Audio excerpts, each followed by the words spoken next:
Don't die. Don't die.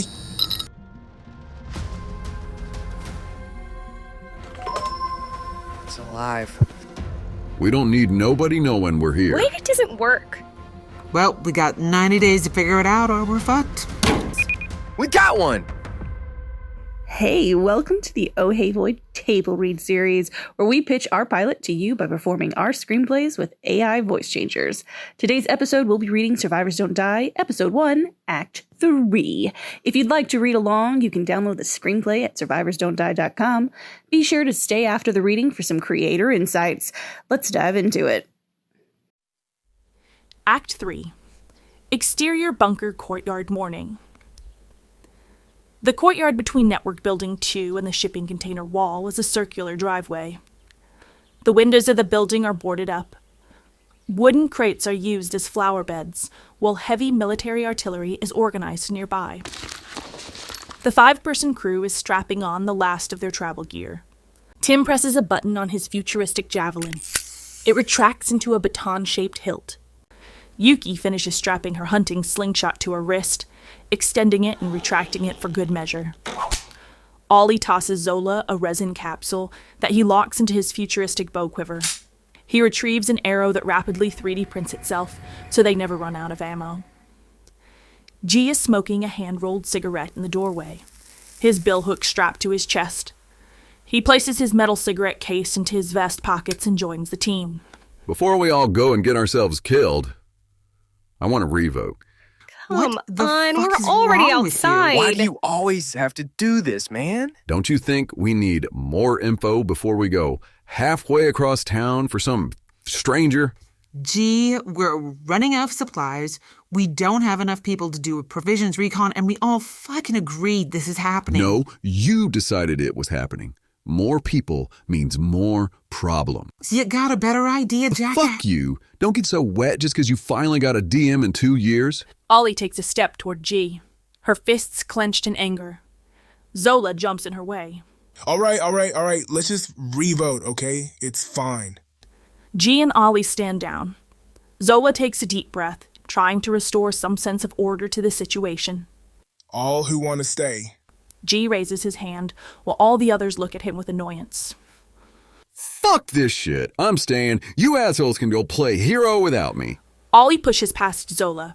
Despite G's bulkier size, she grabs the older man's vest and pulls him threateningly close to her. G rolls his eyes, unfazed by her alpha leader persona. Ain't nobody staying. If you're not coming with us, you can get the fuck out. The two of them stare each other down for a long moment, their eyes locked in a battle of wills. G's jaw clenches as the threat sinks in. He glances to the others who are not making eye contact. He yanks his jacket from her grasp. Just remember who called it. He puts a cigarette back in his mouth and shoulders his pack. G mumbles an insult under his breath as he walks away. Yuki muffles her laughter. Tim shoots the younger girl a look to shut up. Zola hands Ollie her pack as she takes the lead toward the exit. Ollie is determined to see their mission through to the end. All assholes present. Exterior Old Town Street. Day. The street is lined with sustainably designed architecture. Curved lines meet natural foliage along the buildings. Deserted vehicles are covered in dust, ash, and debris. 6 zombies are spread throughout the block. Their feet shuffle on the pavement as their cataract eyes seek movement in the light. The crew is spread out along the street. Tim steps forward and opens his palms. 4 beetle-shaped robotic trackers take off into the air. They fly over the zombies ahead. 2 zombies go down from arrows to the head. Zola reloads his crossbow as the remaining 4 zombies shuffle along. Each street's getting thicker, and we're getting pushed toward the hive. How much farther, Tim? Ollie releases another arrow from her bow. Another zombie down a few yards ahead. Tim's wrist unit projects against his fingers to form a holographic 3D map. 4 red human heat signatures and a gray metallic silhouette mark where the team is on the map. The trackers land and the zombies are identified as green silhouettes further ahead. Still got to get through Old Town and up near Dog Hill. Could be another 2 hours or half a day. G's billhook blade slices through the neck of another zombie. I know none of you care, but that bad feeling is settling in deep the closer we get. Stop being such a pussy. We're at least 20 blocks away. How do you know? It's been weeks since we've been up through here. Just keep moving, one street at a time. The crew continues their path. Tim's tracking bug separates at the next intersection. One lands on the side of a building. The other is on a window ledge. Tim's holographic map lights up the street with 40 zombies on either side of the intersection. Oh, shit. What? Tim, what? Ollie grabs his wrist and gets a look at his map. Find us another way. Or we head back. I swear to God, G, I'm gonna fuck you up. Just providing options. Exterior Old Town alleyway day. The crew approaches an alleyway nearby, pressing themselves against the wall to hide while they wait. Tim releases 3 more tracking bugs. They flutter through the alley, cluttered with trash, calculating the risk and identifying the threats ahead. This is a really shitty fucking idea. Maybe we head back? No. We get through Cambria, go around the horde, and get back on course to find our survivors. The hive already cleaned out Cambria. It ain't safe. As long as we stay out of Salt Town, we should be fine. Let's just get this over with. Please. Tight spaces are bad. The tracker bugs land further down the long alley.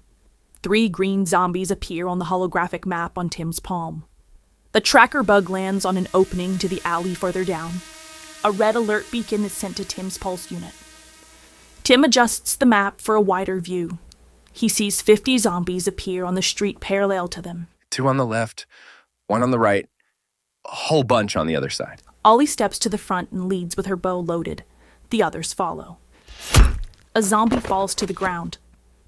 1 zombie further ahead turns around to investigate. Ollie reloads. Zola shoots his crossbow. The second zombie falls. The third, unaware of his fallen comrades, shuffles out of range further down.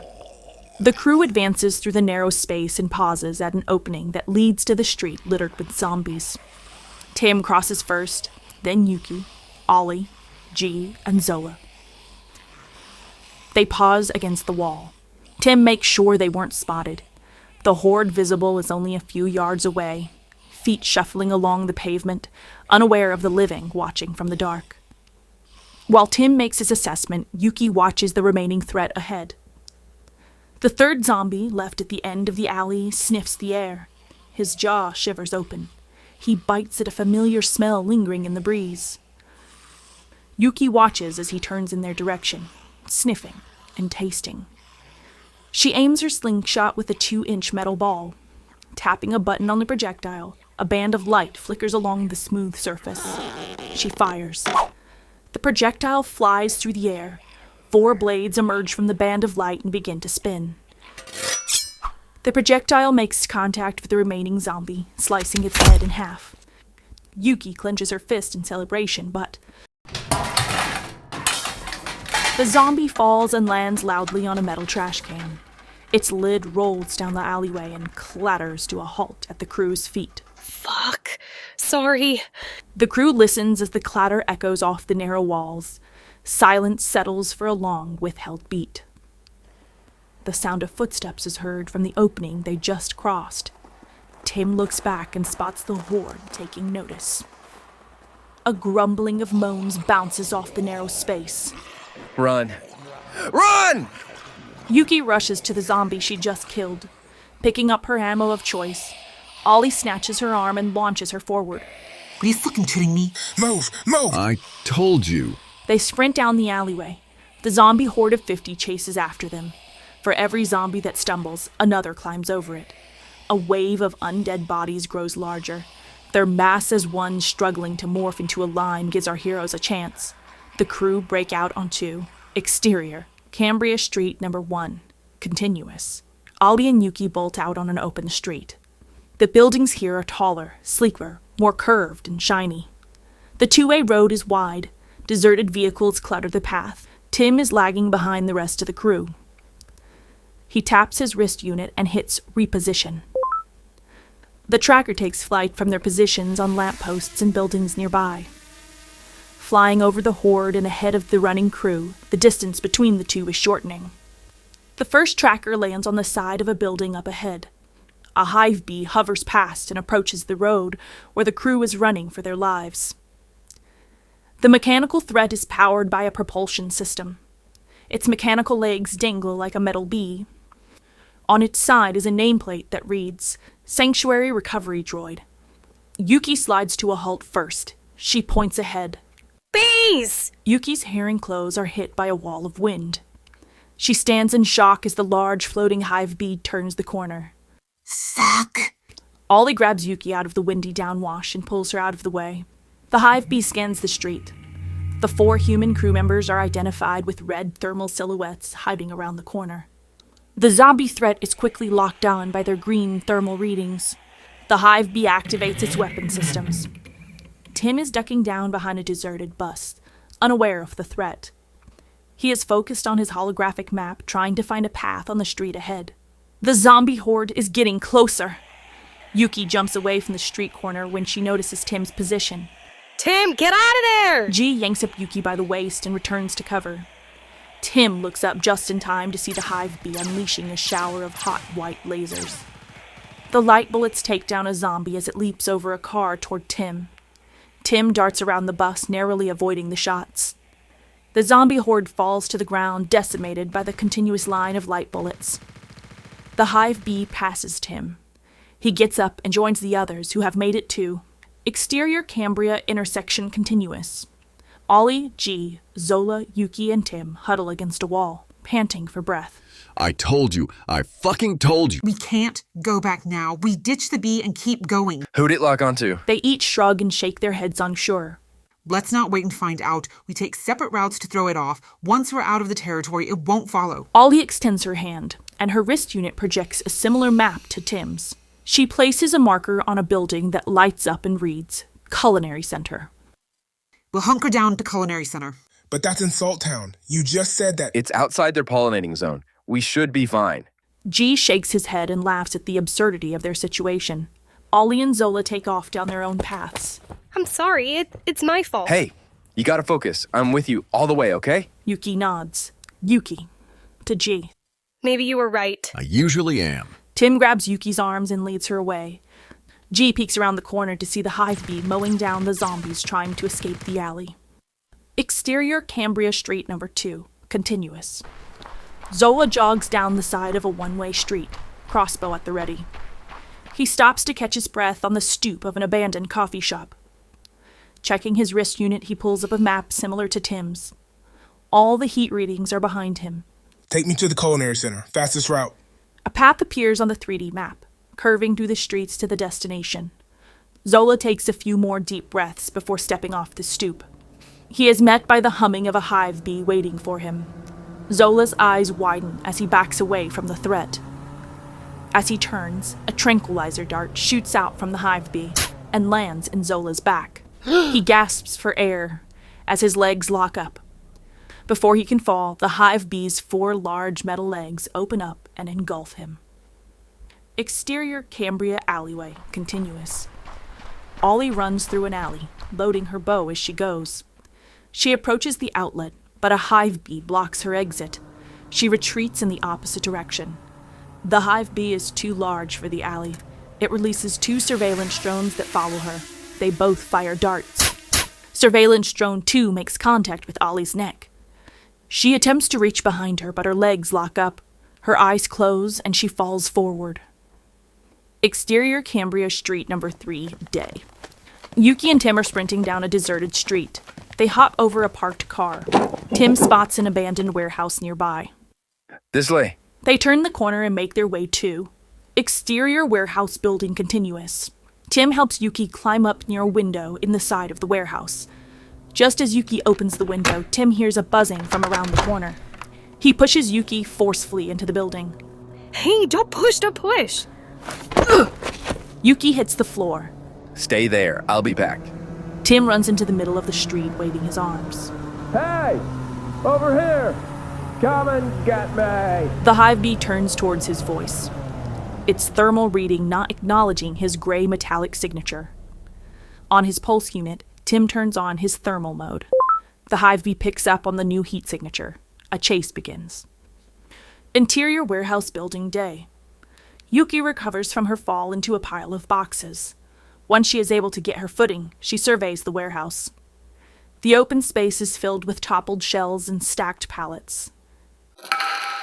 A metal noise echoes in the dark. Yuki ducks behind a stack of boxes, trying to stay out of sight. She spots something moving in the darkness. A human figure steps into the light and moves closer. Yuki strains her eyes to focus. Zomborg 1, a zombie with bionic arms and legs, steps into the light. He sniffs the air. The fleshy, mutated jaw chomps the air between sniffs. Yuki's eyes widen as she tries to get up, but her foot slips on loose dirt. Zomborg 1 mocks into her sound. It slowly crouches down to all fours and sniffs the air again. Yuki's face fills with terror. The creature leaps towards her. Yuki gets her footing and runs. Zomborg 1 is gaining on her, its mouth foaming. Yuki escapes through the exit on 2. Exterior warehouse building, continuous. Yuki slams the door behind her. Zomborg 1 rams against it. The metal door bows and the hinges crack. Yuki backs away, trying to catch her breath. A gust of air from the hive bee's propulsion system blows her hair forward. She turns just in time to see a metal dart hit her in the neck. The metal door flies off the hinges as the Zomborg emerges. The hive bee wraps its metal arms around Yuki and accelerates upward. Zomborg 1 jumps up to bite Yuki's legs, but misses by mere inches. Exterior Cambria Street 4, continuous. Tim runs back towards the warehouse. He watches in terror as Yuki's body dangles in the hive bee's legs. The bee's metal stomach opens up and swallows the girl whole. Tim tries not to panic as the bee takes off. He dips into an alley and uses parkour to scale the wall. Exterior Cambria rooftops, continuous. Tim makes his way to the roof. He spots 3 hive bees flying off in the distance. He leaps from roof to roof, trying to keep pace. He gets to a ledge with a gap that's too wide. He grabs his futuristic baton from his hip and presses a button. A shiny metal javelin extends. Tim backs up and runs towards the edge. He slams the tip of his javelin into the ground and uses it to pole vault his body through the air.